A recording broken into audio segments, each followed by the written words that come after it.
बच्चों, आज हम लोग कॉपर की मेटलर्जी पढ़ेंगे।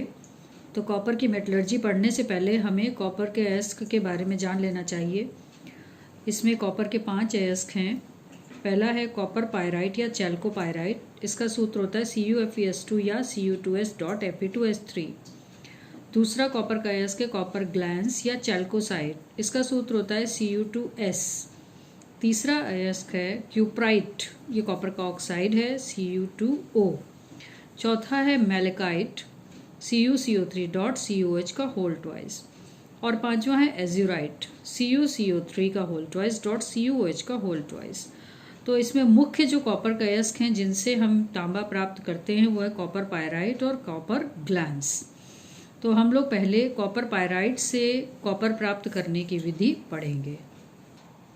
कॉपर पायराइट से कॉपर प्राप्त करने की विधि का अध्ययन करने से पहले हमें इसके स्टेप्स के बारे में जान लेना चाहिए।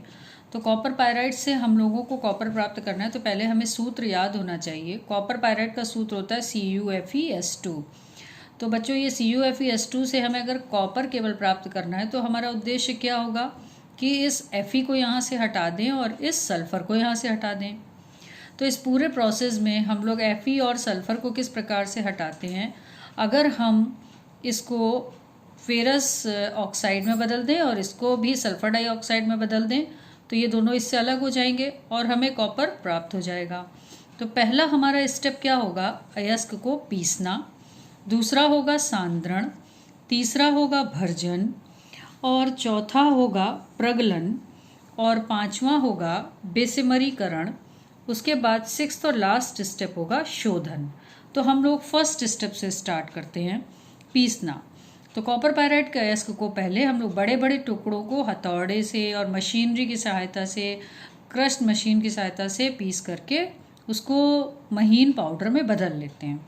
अब उस पिसे हुए अयस्क का हमें करना होता है सांद्रण। सभी धातुओं की मेटलर्जी में सेकेंड स्टेप सांद्रण ही होता है। फर्स्ट स्टेप होता है पीसना, सेकेंड सांद्रण। तो चूंकि ये हम देख रहे हैं कि यहाँ पर कॉपर पायराइट में सल्फाइड अयस्क है ये, और हम जानते हैं कि सल्फाइड अयस्क के सांद्रण के लिए हमें फेन प्लवन विधि यूज़ करनी होती है। तो अब हम यहाँ पर फेन प्लवन विधि यूज़ करेंगे। फेन प्लवन विधि में क्या होता है कि एक टैंक में जल ले लेते हैं और जल में पिसा हुआ अयस्क मिला देते हैं, और साथ ही पिसे हुए अयस्क के साथ इसमें चीड़ का तेल, पोटेशियम एथिल जेंथेट मिला देते हैं। चीड़ का तेल क्या करता है, अयस्क के कणों को अपने साथ चिपका करके ऊपर लाने में सहायता करता है, और पोटेशियम एथिल जेंथेट जो है वो अशुद्धियों को नीचे बिठा देता है। अब इस एपरेटस में हम देख रहे हैं यहाँ से तीव्र गति से वायु प्रवाहित करते हैं। जब यहाँ इसमें वायु प्रवाहित होगी तो इसमें झाग उत्पन्न होगा, और झाग के साथ सल्फाइड अयस्क के कण यहाँ पर चिपक जाएंगे और अशुद्धियाँ नीचे तली में बैठ जाएंगी, जिन्हें कहते हैं गैम। तो हमारा पहला स्टेप हो गया पीसना, दूसरा सांद्रण। अब तीसरा स्टेप आता है भर्जन। अब हम लोगों ने अयस्क का सांद्रण कर लिया है। सांद्रण का मतलब कंसंट्रेशन, मीन्स कि अशुद्धियों को अधिक से अधिक मात्रा में हम दूर हटाएं, जिससे हमें धातु का प्रतिशत बढ़ जाए हमारे अयस्क में। तीसरा स्टेप होगा भर्जन। भर्जन में क्या होता है, कम ताप पर ये जो सांद्रित अयस्क हमें फेन प्लवन विधि से प्राप्त हुआ है, इसको हम लोग परावर्तनी भट्टी में यहाँ रख देते हैं। और देख रहे हैं हम, ये परावर्तनी भट्टी का चित्र है। इसमें यहाँ से वायु प्रवेश करती है और यहाँ ईंधन जला देते हैं। डायरेक्ट अयस्क को गर्म नहीं करेंगे, डायरेक्ट इसको नहीं करके यहाँ से ईंधन जलेगा और इसकी आंच इसके संपर्क में आती जाती है। चूँकि अयस्क में क्या है, अशुद्धियाँ हैं सल्फर की या आर्सेनिक की, तो वो इस वायु की ऑक्सीजन के साथ क्रिया करेंगी और सल्फर डाइऑक्साइड और आर्सेनिक ऑक्साइड के रूप में, बेकार गैसों के रूप में बाहर निकल जाती हैं। तो अधिक से अधिक सल्फर और आर्सेनिक अब देखिए यहाँ पर ऑक्साइड के रूप में निकल गया, अशुद्धियाँ कम हो गई। अब क्या होगा, अब ये भर्जित अयस्क है। अब इस परावर्तनी भट्टी में जो रिएक्शंस हो रही हैं वो आप पहले देख लीजिए। ये हमारे पास था कॉपर पायराइट, ठीक है। अब यहाँ पर वायु प्रवेश कर रही है तो ये ऑक्सीजन से क्रिया करेगा। तो कॉपर पायराइट में आपको 3 चीज़ें दिख रही हैं, कॉपर, आयरन और सल्फर। अब ये तीनों इस ऑक्सीजन से क्रिया करेंगी। कॉपर क्या करेगा कि क्रिया करेगा और बनाएगा कॉपर सल्फाइड, और Fe इस सल्फर से क्रिया कर लेगा, बना लेगा फेरस सल्फाइड। और ये जो बची हुई S है सल्फर, ये ऑक्सीजन से क्रिया करके SO2 के रूप में बाहर निकल जाएगी। ये Cu2s भी ऑक्सीजन से क्रिया करेगा और यहाँ पर भी सल्फर इस ऑक्सीजन के साथ क्रिया करके सल्फर डाइऑक्साइड के रूप में बाहर निकल जाएगी। अब इस ऑक्सीजन इस कॉपर से क्रिया करके यहाँ बना लेगी कॉपर ऑक्साइड। अब बचा हमारा FeS, तो यहाँ पर भी हमें इससे S हटाना है। तो यहाँ पर भी आप देख रहे हैं कि FeS से ये ऑक्सीजन क्रिया कर रही है और क्रिया करने के बाद S को O से क्रिया करके सल्फर डाइऑक्साइड के रूप में निकाल दिया जा रहा है और यहाँ पर बचा हमारा आयरन ऑक्साइड। तो बच्चों यहाँ पर हमें पता था ना कॉपर के पायराइड अयस्क में आयरन है, कॉपर है और सल्फर है।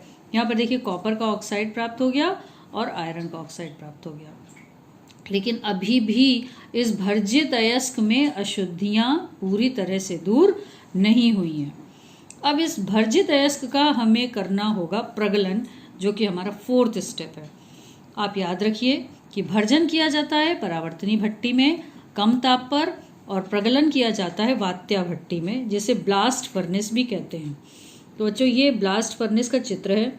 इसमें क्या होता है कि भर्जित अयस्क के साथ रेत प्लस कोक, रेत माने सिलिका SiO2 और कोक में कार्बन होता है, तो इन दोनों को मिला करके वात्या भट्टी में बहुत अधिक ताप तक गर्म करते हैं। आप देख रहे हैं कि वात्या भट्टी का ताप बहुत अधिक है, नीचे जाते जाते 1500 डिग्री सेल्सियस है, ऊपर 400 था, फिर 700, फिर 800 से 1000, फिर 1200, फिर 1500।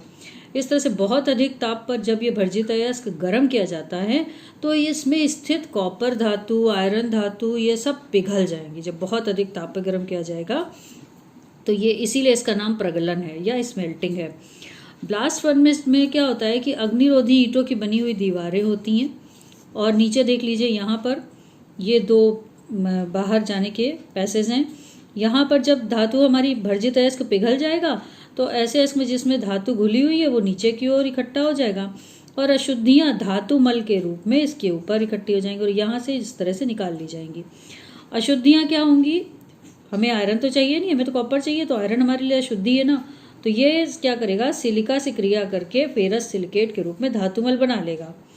अब हम देख रहे हैं कि वात्या भट्टी में क्रिया क्या हो रही है। हमें जो ऊपर कॉपर ऑक्साइड मिला था वो कॉपर ऑक्साइड ने फिर से आयरन सल्फाइड की अशुद्धि के साथ क्रिया की और कॉपर का सल्फाइड बना लिया, यानी कि यहाँ पर ऑक्साइड फिर से किस में बदल गया, सल्फाइड में।